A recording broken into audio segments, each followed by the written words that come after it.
Bonjour, en cette belle après-midi ensoleillée, de retour sur la côte Est, pas pour longtemps d'ailleurs, mais bon, voilà, on va reprendre ensemble un vin qu'on a déjà dégusté, en fait, Hani et moi, presque en même temps, il y a quelques années, un vin d'Espagne de nouveau, donc c'est un grenache de Las Uvas de la Ira. Le producteur, c'est quelqu'un qui est devenu très connu à cette époque, Daniel Gómez Jiménez Landi, ou bien Daniel Landi tout court. C'est quelqu'un de cette région, de Mentrida, qui est juste pas loin de Madrid. Donc c'est vraiment en plein Espagne, si vous voulez, un peu au centre. C'est dans les Sierras, c'est quand même un coin un peu désert. Un village à côté qui s'appelle San Vicente. Et c'est une région où, à la base, les Landi et d'autres familles ont quand même planté pas mal de vin, surtout du grenache, mais qui a été plutôt vendu en coopérative.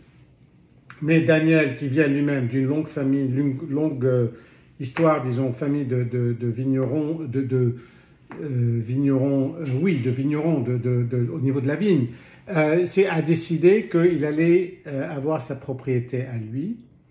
Et donc, il a lancé cette étiquette et d'autres aussi. Il est aussi très connu pour d'autres vins comme Comendoji et le premier cru Rosas. Et donc, c'est quand même des vins qui vont chercher dans des prix assez élevés, au top. Mais quand même, il a une gamme de vins qui se focalise sur le grenache de la région de Mentrida et qui ont un style particulier à la région. Qu'est-ce que ça veut dire par là? Donc, c'est quand même un style qui est plutôt de vin, du grenache, de la grenache, disons, qui est élevé et planté en altitude, donc 500, 600, 700 mètres. C'est des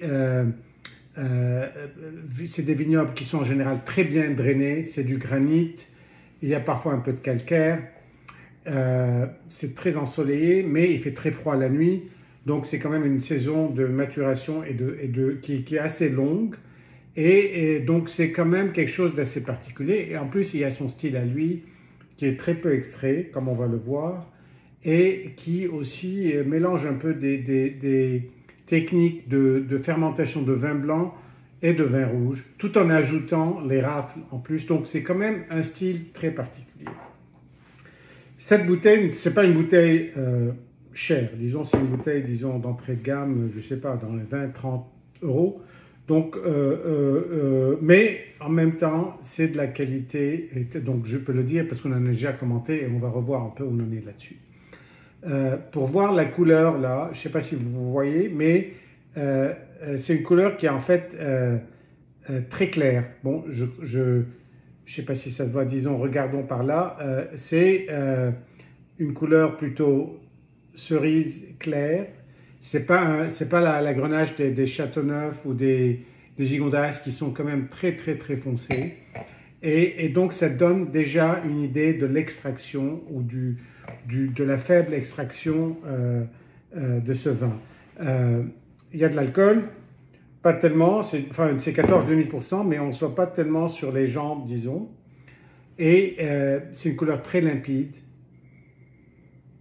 On est, comme Hani l'avait déjà dit, on avait déjà remarqué avant, il y a quand même, c'est surtout une espèce de fraise mûre, avec un tout petit peu de framboise, disons, sur l'évolution. C'est quand même un 2015 et qui a un peu évolué depuis la dernière fois, il y a 3 ou 4 ans qu'on l'a dégusté. Donc, il y a un peu plus de framboise maintenant qu'il y avait. Donc, c'est le fruit, c'est un peu d'acidité. C'est une espèce d'alcool très pur, quand même, qui vous saisit au nez. Un peu de réglisse, qui est quand même particulier à la grenache.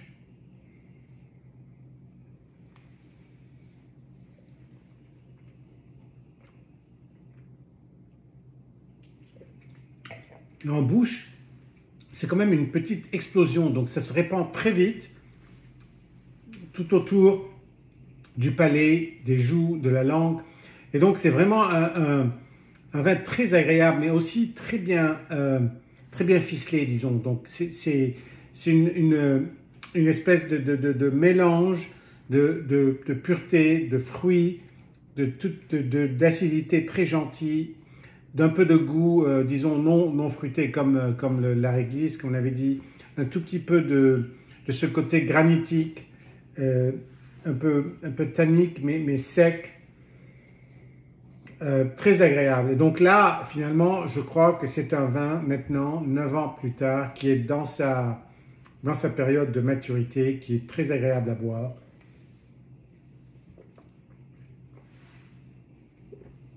Et qui a une longueur en bouche aussi très agréable, qui est quand même, disons, prononcé. C'est pas subtil, mais c'est vraiment juste ce qu'il faut comme équilibre.